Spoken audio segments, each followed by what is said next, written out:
Liivi ordule kuuluvat Harku mõisat mainiti esmakordselt aastal 1372.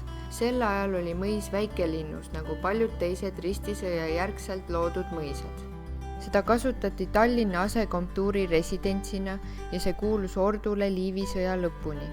Sõja järgselt läksid mõisamaad Rootsi riigi ja Rootsi kõrgaadlike omandusse, kuni Põhjasõjas 100 aastat hiljem need Vene tsaarile loovutati. Kusjuures just Harku mõisas allkirjastati rahuleping Rootsi vägede, kohaliku aadelkonna ja Vene vägede vahel. Lisaks tüüpilisele karjakasvatamisele ja põlluharimisele jäi Harku mõisa territooriumile turbaraba. Turba müümine kütteks aina kasvavale Tallinna linnale teeniski mõisnikele suure jõukuse.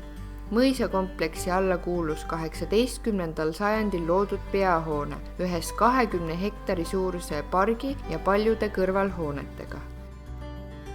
Üheks eriliseimaks kõrvalhooneks oli historistliku stiilis kindlusehitist meenutav dekoratiivtornidega tugimüür, mille läheduses asuvad ka ordulinnuse varemed.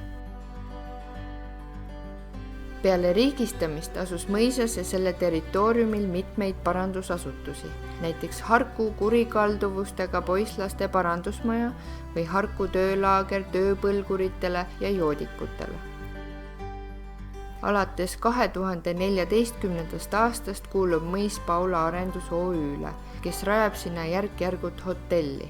Mõisapark on ühendatud Harku-Nõmme terviseradadega, mis viivad naabermõisa Kleini lossi juurde. Lisaks asub pargis Eesti jämedaima mägivahtra tiitlit kandev puu.